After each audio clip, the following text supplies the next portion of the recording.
सायुज्यं ददाति स्वपदान्तिकम् वन्देऽहं श्रीगुरुः श्रीयुतपदकमलां श्रीगुरून् वैष्णवांश्च श्रीरूपं साग्रजातं सहगण रघुनाथान्वितां तं सजीवम् साद्वैतं सावधूतं परिजनसहितं कृष्ण चैतन्यदेवं श्री राधा कृष्ण पादान् सहगण ललिता श्री विशाखान्वितांश्च। हे कृष्ण करुणा सिंधो दीनबंधो जगत्पते गोपेश गोपिका कांत राधा कांत नमोस्तुते। तप्त कांचन गौरांगी राधे वृंदावनेश्वरी वृषभानुसुते देवी प्रणमामि हरिप्रिये। वाञ्छाकल्पतरुभ्यश्च कृपा सिन्धुभ्य एव च पतितानां पावनेभ्यो वैष्णवेभ्यो नमो नमः। हरिर्नाम हरिर्नाम हरिर्नामैव केवलं कलौ नास्त्यैव नास्त्यैव नास्त्यैव गतिरन्यथा। नमो महावदन्याय कृष्ण प्रेम प्रदायते कृष्णाय कृष्ण चैतन्य नाम्ने गौरत्विषे नमः। श्री कृष्ण चैतन्य प्रभु नित्यानंद श्री अद्वैत गदाधर श्रीवासदि गौर भक्तवृंद। हरे कृष्ण कृष्ण कृष्ण हरे हरे हरे राम राम राम हरे हरे। जय जय श्री कृष्ण चैतन्य जय नित्यानंद। इसको बंद रखें। हरे कृष्ण। रामचंद्र प्रभु जी आप वहीं बैठ जाइए और दर्शन बंद रहेगा जब तक कथा होगी तब तक दर्शन नहीं। हेलो रामचंद्र प्रभु जी आप बैठिए। ठीक है अब दर्शन बंद रहेगा जब तक कथा होगी। जय जय श्री चैतन्य जय नित्यानंद जय अद्वैत चंद्र जय गौर भक्त वृंद। जय जय श्री चैतन्य जय नित्यानंद जय अद्वैत चंद्र जय गौर भक्त वृंद। जय जय श्री चैतन्य जय नित्यानंद जय जय श्री चैतन्य जय नित्यानंद जय अद्वैत चंद्र जय गौर भक्त वृंद।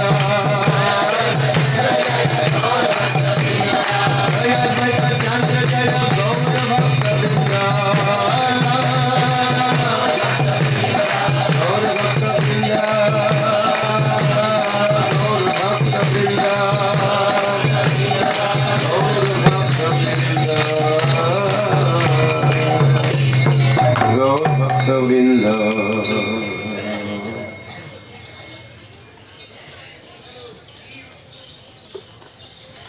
आप भी सभी गौर भक्त हो कि नहीं? कल तो कहा था आपने आप गौर भक्त वृंद। माइंड चेंज हुआ। किसके भक्त हो आप? गौर के भक्त हो। गौर भक्त हो।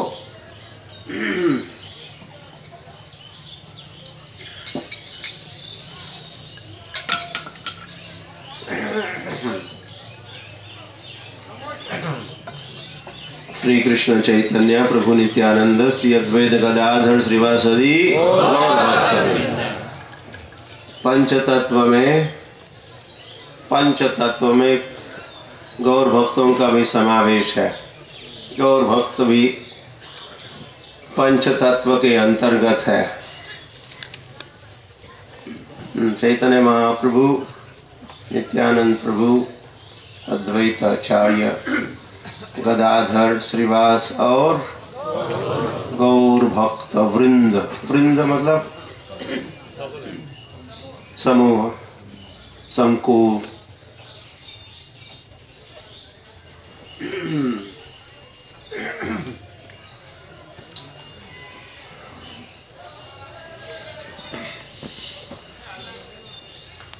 ऐसे यही हमारा स्वरूप है या परिचय भी है। जीवेर स्वरूप होय कृष्णेर नित्य दास। चैतन्य महाप्रभु कहे इन शब्दों में, सनातन गोस्वामी से कह रहे थे। जीव कौन है, कैसा है जीव? जीव का कैसा स्वरूप है? वो कृष्ण का दास है और नित्य भी है। ये नहीं कि 5 दिन के लिए, 5 days a week, फिर संडे मंडे और गवर्नमेंट का दास नहीं होता, फिर और किसी का दास बनता है। और कोई नहीं मिलता तो कुत्ते का दास बन ही जाता है। नहीं तो गोदास तो रहता ही है। तो इस प्रकार के सारे दासत्व परित्यज्य, त्याग कर जीव को क्या करना चाहिए? कृष्ण दासत्व, कृष्ण का दास। मैं किसका दास हूं? कृष्ण का। ये मेरा स्वरूप है, जीवेरो स्वरूप है कृष्णेर नित्य दास। तो यहाँ के कृष्ण, वृंदावन के कृष्ण कृष्ण और नवद्वीप के कृष्ण श्री कृष्ण चैतन्य या गौरांग। गौरांग गौरांग।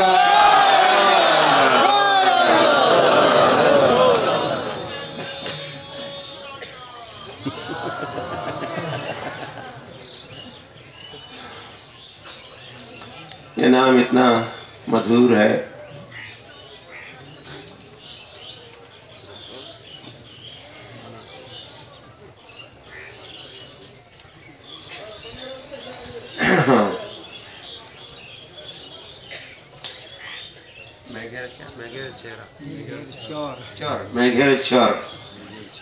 मेघेर की कथा आपने सुनी? और आज ने बताई ना रास्ते में। आप शायद पीछे थे या और ज्यादा पीछे थे। एक तो आप नवद्वीप मतलब नवद्वीप, उसका जो प्रथम द्वीप है उस द्वीप में पहुंचे हो। अरे वाह, उस द्वीप का नाम है सीमंत द्वीप। यात्रा वैसे इसी द्वीप से प्रारंभ होनी चाहिए थी, किंतु आपने प्रथम के बजाय तृतीय द्वीप से, इसका नाम है मध्य द्वीप से आपने यात्रा प्रारंभ की।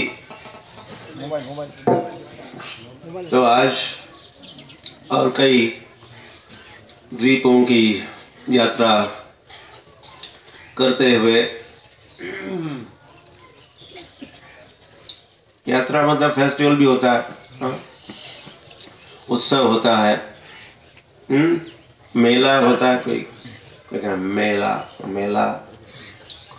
तो मेला मतलब मिलन भी होता है, या मेले में मिलन होता है, इसलिए भी मेला, उत्सव, फेस्टिवल। और ये मेला कहो या यात्रा कहो या स्पेशली उत्सव कहो, ये सभी को बड़े पसंद आता है उत्सव। ऐसे संस्कृत में कहावत ही है, कहा है उत्सव प्रिय मानवः। मानव जो हम सभी है या मानव बन रहे हैं, थे दानव और मानव बनने का प्रयास हो रहा है। तो मानवों को, सभी मानवों को क्या होता है? उत्सव प्रिय मानव। मानव को उत्सव प्रिय होते हैं, they like festivals। तो हरे कृष्णा, सोना नहीं, सोने में आनंद है कि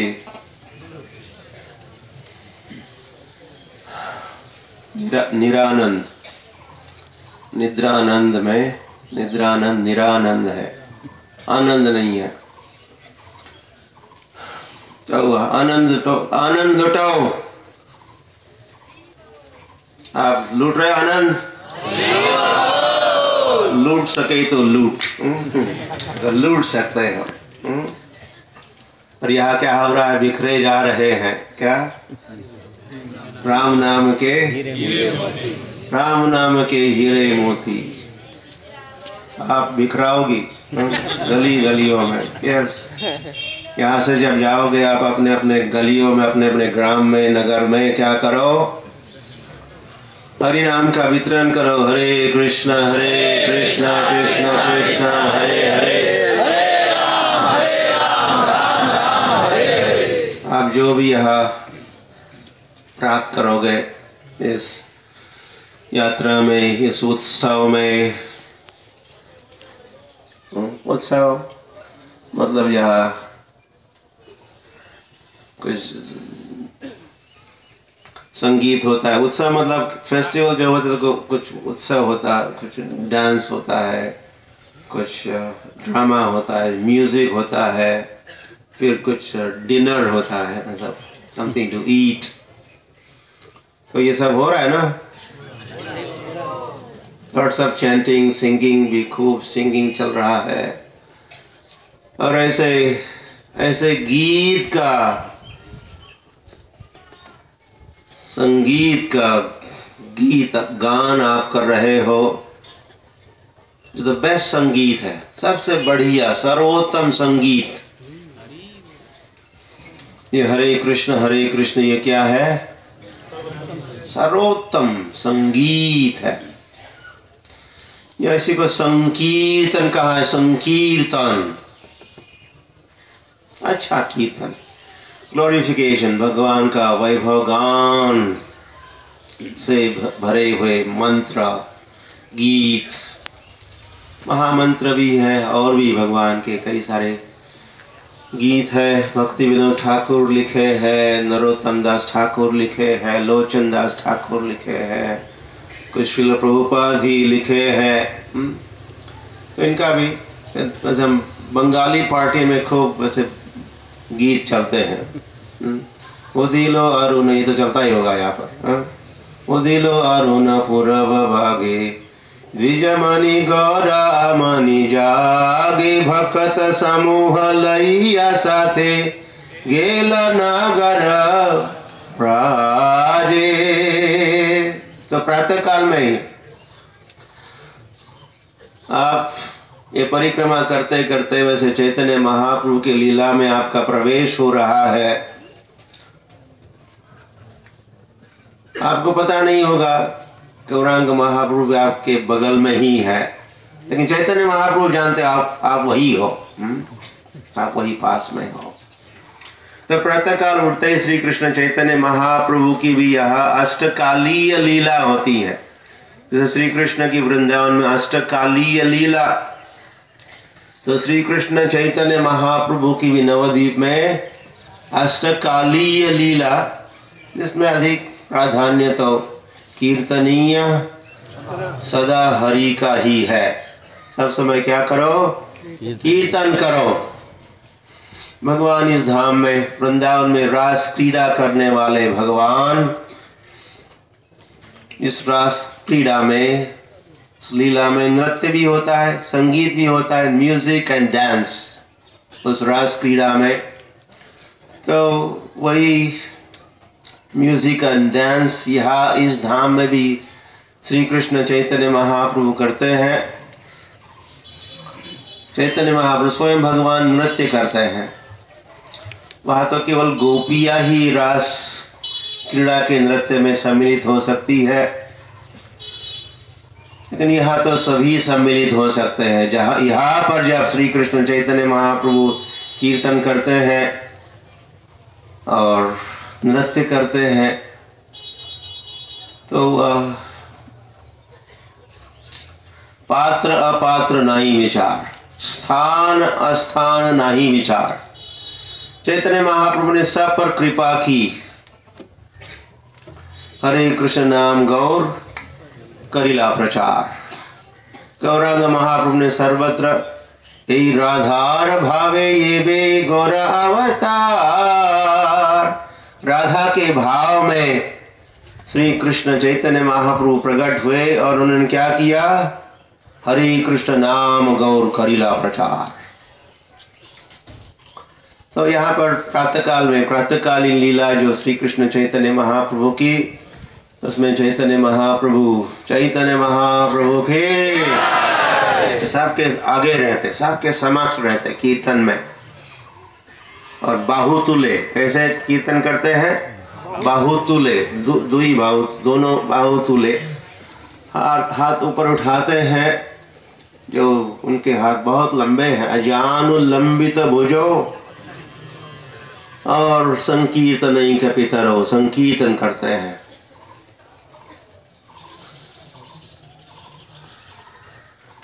थथाई बाजे लखोल, घन घन ताहे झांझे रे रोल। और इस कीर्तन में क्या होता है? थथाई थथाई मृदंग बजता है।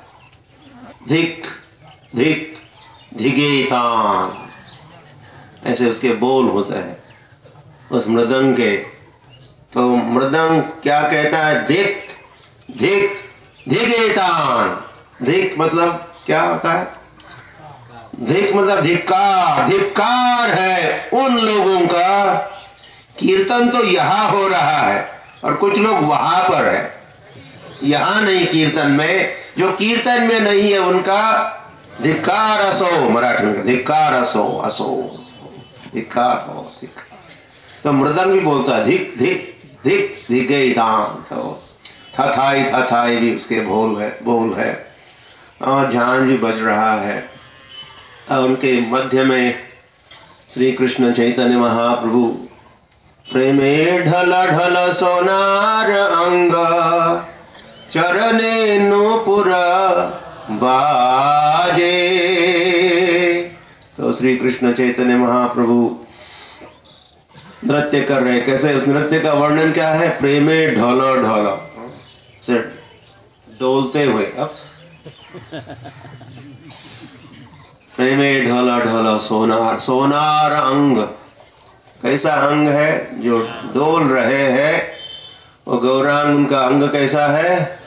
सोनार। सोनार गौरांग बंगाल में सोनार गौरांग।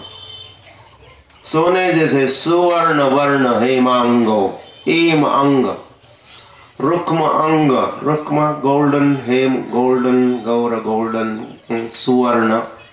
तो स्वर्ण के आपको सोना पसंद है? सोना मतलब वो नहीं सोच रहा था मैं, लेकिन वो भी शायद पसंद। लेकिन सोना, सोना चांदी में से जो सोना है,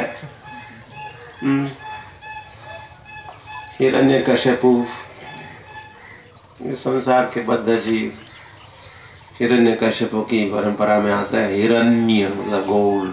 तो सोना सभी को पसंद होता है, तो गोल्ड सभी को पसंद होता है। सुख संपत्ति घर आवे, और फिर क्या? कष्ट मिटे तन का। भगवान आके सब हम आगे आरती उतार रहे हैं, तो पीछे से भगवान क्या करे? सुख संपत्ति फेंक दे थोड़ा खिड़की में से, और कुछ हमारा मसाज भी कर दे शायद। कष्ट मिटे तन का, ये सब बेकार के भाव है। आरती में बेकार की है जो इस प्रकार की प्रार्थना करती है।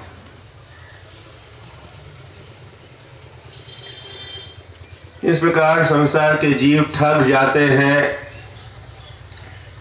शिव जी उनको ठगाते भी है। भगवान की ओर से शिव जी मध्य में आ जाते हैं और जिनको संसार का धनम जन्म सुंदरीम इत्यादि चाहिए उनकी प्राप्ति आशुतोष शिव जी दे देते हैं। ठीक है, ले लो ले लो। वो स्वयं शिव जी का भी ये सीमंत द्वीप में शिव जी की भी लीलाएं हैं। शिव जी और पार्वती उनका घनिष्ठ संबंध है।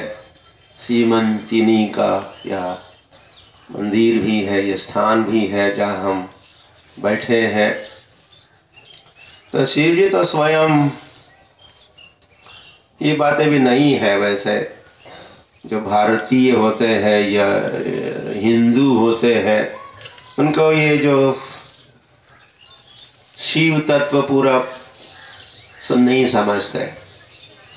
यह शिव जी वैष्णवानाम यथा शंभु, ये सिद्धांत जो भागवत का ही है, भागवत धर्म का ही सिद्धांत है। क्या है? यह वचन है, वैष्णवानाम यथा शंभु।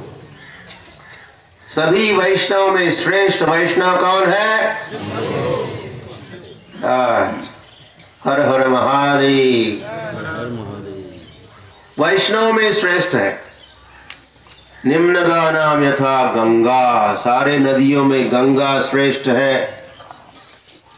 और अच्युतानाम देवानाम अच्युतो यथा, सारे देवों में अच्युत श्री कृष्ण श्रेष्ठ है। और जैसे पुराणानाम इदम, तथा सारे पुराणों में श्रीमद् भागवत श्रेष्ठ है। तो वैसे सारे वैष्णवों में श्रेष्ठ कौन है? परिवार जीव जागो।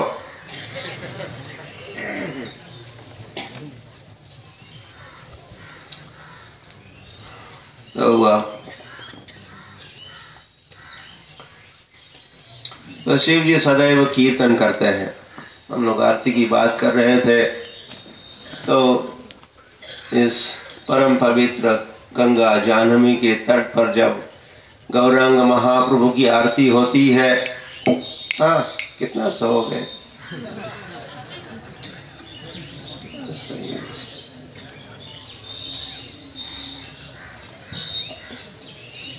हाँ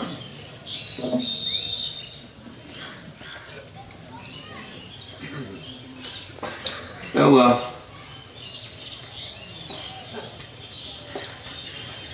तो जब गौरांग महाप्रभु की आरती होती है तो आरती करे न ब्रह्मा आदि देव गाने।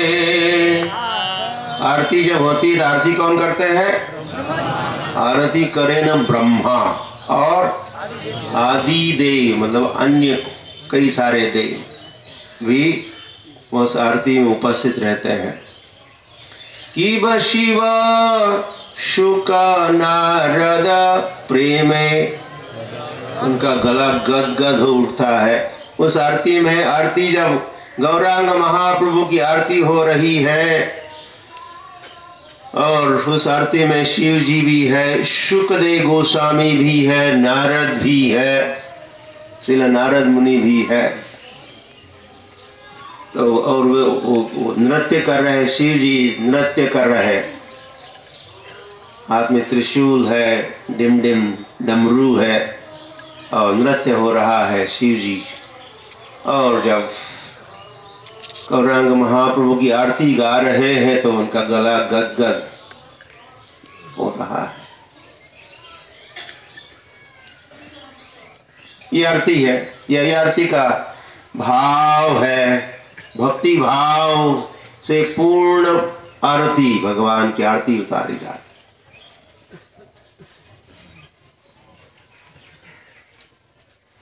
तो शिव जी इस प्रकार के वैष्णव है, महाभागवत है, परम शुद्ध वैष्णव है, जो सदैव ब्रह्म बोले चतुर्मुखे कृष्ण कृष्ण हरे हरे, पंचमुखे महादेव राम राम हरे हरे। अब पंचानन तला भी शायद कल जाओगे। पंचानन तला नाम का स्थान गोद्रुम द्वीप में है। और आज प्रातःकाल भी एक स्थान पर गए आप। पंचवक्त्र, तो आनन कहिए वक्त्र कहिए की बात है। आनन मतलब मुख, वक्त्र मतलब भी मुख। तो 5 मुख वाले शिव जी के कितने मुख है?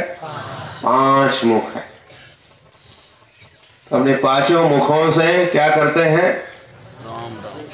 राम राम हरे हरे, या गौरांगा गौरांगा गौरांगा गौरांगा गौरांगा गौरांगा।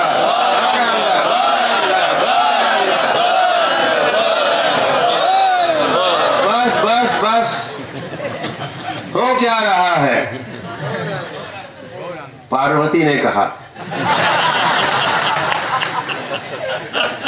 मैंने तो आपको कई अन्य नामों का उच्चारण करते हुए भी सुना था, लेकिन ये सत्ययुग की बात, सत्ययुग की बात है। और अपने धाम में, कैलाश में या काशी वाराणसी में शिव जी गौरांग गौरांग गौरांग का जब उच्चारण कर रहे थे, भाव विभोर होके नृत्य कर रहे थे, और कभी जमीन पर लौटते तो कभी स्तंभित होते, तो शरीर में कंपन होता, तो आंखों से आंसू बह रहे हैं, पसीना पसीना श्वेत बिंदु टपक रहे हैं उनके अंग से। तो एक समय पार्वती ने पूछा, ये है कौन गौरांग जिनका आजकल आप खूब भाव विभोर होके नाम कीर्तन करते हो? तो गौरांग का परिचय दिए शिव जी, और कहे भी कि ये गौरांग नवद्वीप में कलयुग के प्रारंभ में प्रकट होंगे। पार्वती ने कहा, मैं भी तो ये गौरांग की कृपा प्राप्त करना चाहती हूँ, मैं भी इस गौरांग का दर्शन करना चाहती हूँ, प्रभु मुझे भी ले चलिए उस धाम। तो शिव जी पार्वती को, ये शिव पार्वती वैसे पति पत्नी, एक आदर्श पति पत्नी भी है। सब समय कथा करते रहते, आपस में बोधयन्तः परस्परम, बोधयंत, एक दूसरों को आदेश उपदेश स्मरण दिलाते हैं भगवान का। गौर भागवत कथा हो रही थी तो शिव जी आए थे, वो बात भी आपने सुनी ली। वैसे भी ये श्रीमद् भागवत की कथा स्वयं ही शिव जी पार्वती को सुनाते हैं। ये हो रहा था घटना, कोई कहते यहाँ भुवनेश्वर में शिव जी सुना रहे थे पार्वती को कथा, तो कोई कहते वहाँ अमरनाथ में। तो जब कथा शिव जी सुना रहे थे, इतने में आ जाते हैं, कौन आ जाते हैं? एक तोता आ जाता, तोता शुक आ जाता है, पीछे बैठ के सुनता है। तो पार्वती कथा तो सुन रही थी, लेकिन फिर आप कहोगे अगर पार्वती सो सकती है कथा में, तो फिर ये तो आदर्श, अच्छा आदर्श है, उसका हम भी तो पालन करते, फिर डांटते फटकारते आप क्यों? तो शिव जी कथा सुना ही रहे थे, तो पार्वती तो सोई थी, लेकिन कोई रिस्पांस दे रहा था, बढ़िया, सुनाते रहिए, चल रहा था। तो शिव जी सुना रहे थे, भाव विभोर होके सुना रहे। तो कुछ देर के बाद पता चला कि पार्वती तो सोई है और कोई सुन रहा है। तो पीछे मुड़ के देखा तो वो शुक जो उसे साधारण सुख या साधारण ये संसार का वो तोता नहीं था, और राधा रानी का अपना खुद का बड़ा प्रिय तोता वो कथा सुन रहा था। तो शिव जी पीछा करने लगे, तुम आगे नहीं, विधि पूर्वक नहीं सुन रहे थे, पीछे थोड़े बैठना होता है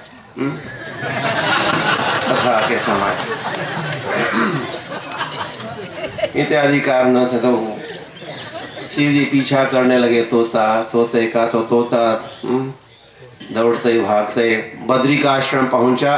वहां भी कथा हो रही थी, वह श्रील व्यासदेव कथा सुना रहे थे अपने धर्म पत्नी को, और वो भी बड़ी ऐसी अचरज के साथ कुछ प्रसंग सुन रही थी। तो कोई अचरज के साथ व्यक्ति सुनता है तो आंखें भी खुल जाती है, और कभी कभी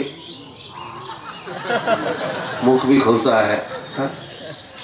तो मुख खुला था तो तोता भागे दौड़े आया और उस माता के मुंह जो खुला था प्रवेश कर लिया। और फिर आगे का प्रसंग तो वही रह गया। उसे 16 साल बाहर रह गया, बाहर आने का नाम नहीं है। तो कहने का तात्पर्य था कि शिव जी और पार्वती सब समय वैष्णव भी है, परम वैष्णव है। इसका ये उदाहरण भी है, जैसे हम लोग समझ सकते हैं। सदैव कथा कीर्तन करते रहते शिव जी पार्वती। तो पार्वती तो गृहिणी के रूप में पार्वती घर में रहती है। कोई कह रहा था कि ऑफिस में वो दुर्गा बन जाती है, घर में पार्वती, ऑफिस में दुर्गा। और कभी कभी क्रोध करती है तो काली माँ। तो शिव जी के भी कई रूप है, 11 तो है ही,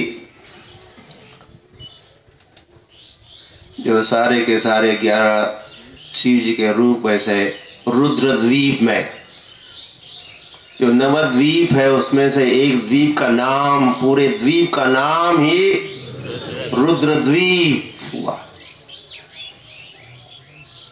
नील लोहित शिव जी वहाँ रहते हैं अपने 11 विस्तारों के साथ, रुद्रद्वीप में रहते हैं। उनकी कथाएं आपने सुनी होगी। और उसी द्वीप में फिर शिव जी जब बने शंकराचार्य, शिव जी ने भगवान के आदेश अनुसार वे शंकराचार्य बने, शंकर बने शंकराचार्य। और जैसे कई आचार्य आए नवद्वीप, रामानुजाचार्य, विष्णु स्वामी इत्यादि इत्यादि। हाँ, निम्बार्क आए, निम्बार्क।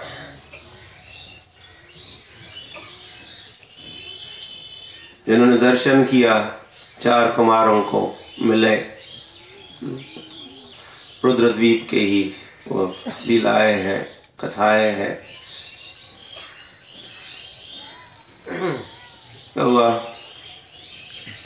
तो शिव जी पार्वती को यहाँ लाए, नवद्वीप लाए, सीमंत द्वीप ले आए। तो इस द्वीप में शिव पार्वती ने दोनों ने और अधिक पार्वती ने तपस्या की है, तपस्या स्थली है। और तपस्या केवल उपवास से तपस्या नहीं होती। तपस्या के 3 प्रकार भगवान भगवत गीता में सुनाते हैं। एक शरीर से की हुई तपस्या, फिर वाचा की तपस्या, कायेन मनसा वाचा, फिर मन की तपस्या। हम लोग अधिकतर तपस्या जिसको कहते हैं, थोड़ी शारीरिक तपस्या तो करते हैं, लेकिन आगे की और भी तपस्या है जो अधिक कठिन है, अधिक महत्वपूर्ण है। और तपस्या हो तो वो दिव्य तपस्या हो। वैसे कौन तपस्या नहीं करता इस संसार में? कौन तपस्या?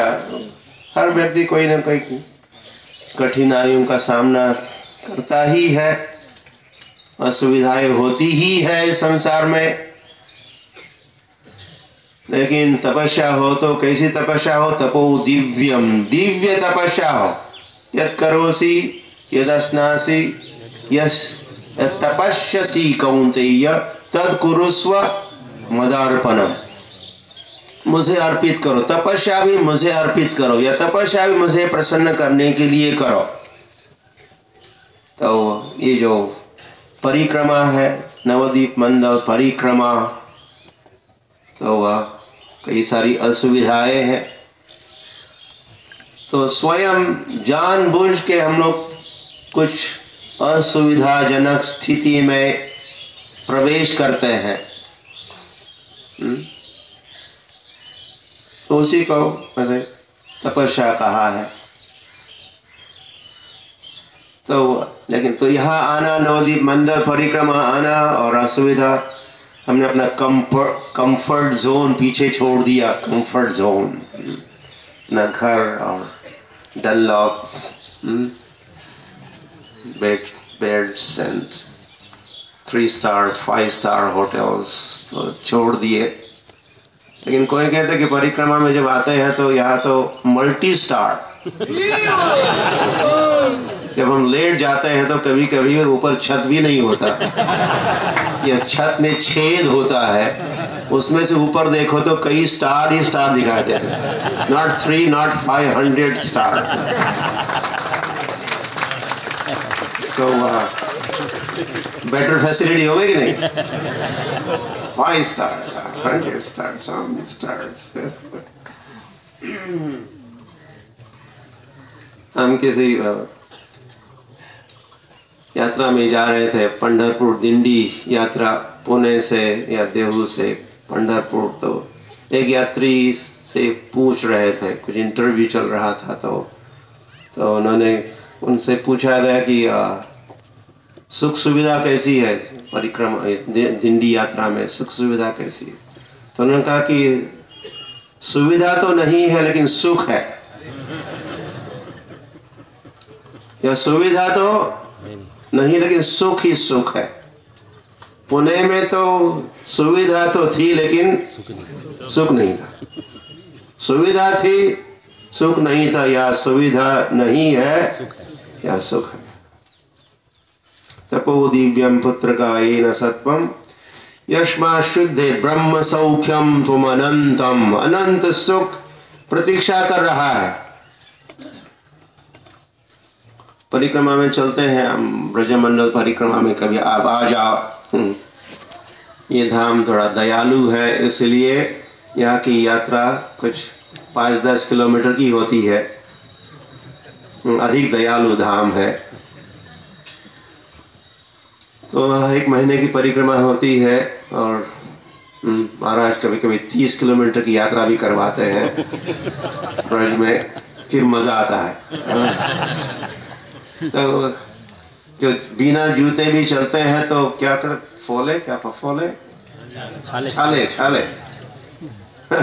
छाले आ जाते पैर में। उसका अंग्रेजी में ब्लिस्टर्स कहते हैं, ब्लिस्टर्स। तो पहले तो ब्लिस्टर्स आ जाते, छाले हो जाते हैं, लेकिन आगे क्या होता है? Blisters to bliss. पहले ब्लिस्टर्स, बाद में इसका परिणाम ब्लिस होता है। ब्लिस मतलब आनंद। तो आ गई यहाँ पार्वती, आ गई शिव जी आ गए और उन्होंने कठोर तपस्या की इस धाम में। और उस तपस्या के अंतर्गत जो उपवास भी होता है, उसको भी हम लोग क्या कहते हैं? तपस्या ही कहते हैं।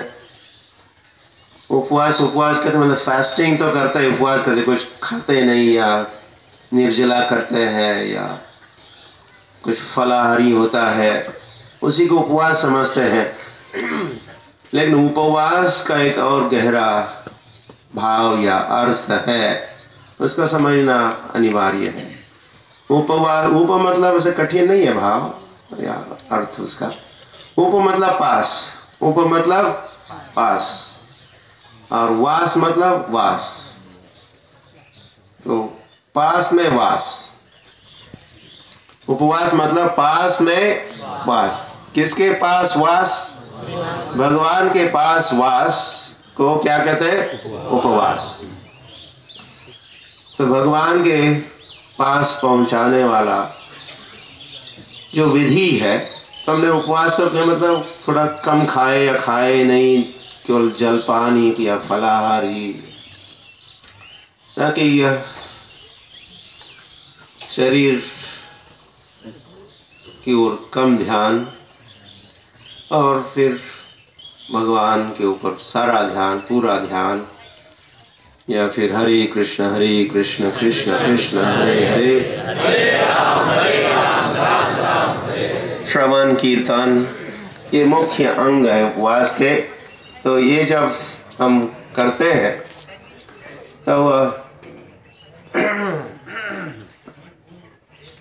तो पार्वती जो यहाँ आई थी, उसने केवल आप जैसा उपवास ही नहीं किया, आप लोग जैसे उपवास करते हो, फास्टिंग तो किया, केवल उपवास ही नहीं किया, उसने भी खूब भगवान के नामों का उच्चारण किया। गौरांगा गौरांगा गौरांगा।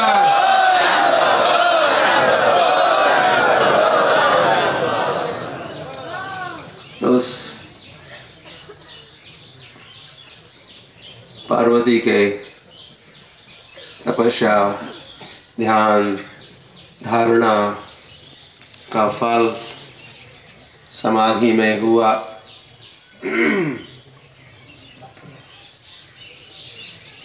दर्शन में हुआ। गौरांग महाप्रभु ने पार्वती को दर्शन दिया।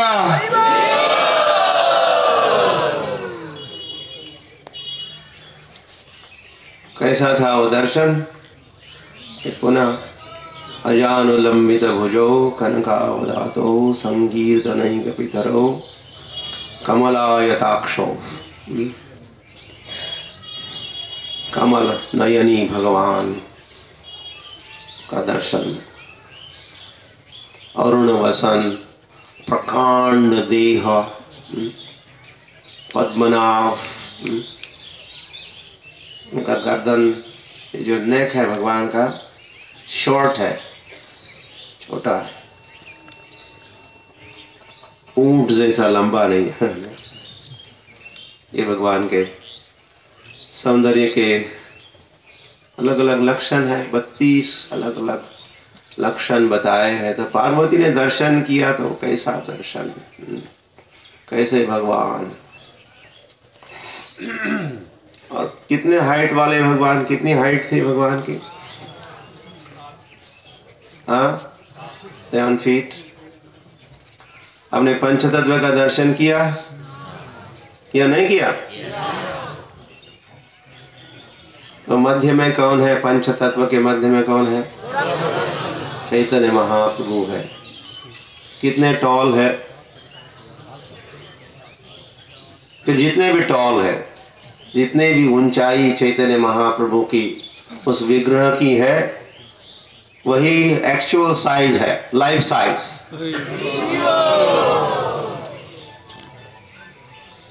ये नहीं समझना कि इस्कॉन वालों के पास धन की क्या कमी है, और महाराज कहाँ कहाँ से, मिडल ईस्ट, यहाँ से वहां से धन लाते ही है। भक्ति पुरुषोत्तम महाराज और भी GBC तो हुआ, इसलिए इस्कॉन वालों ने ऐसा ही आकार बढ़ा दिया, 10, 20, 50 किलो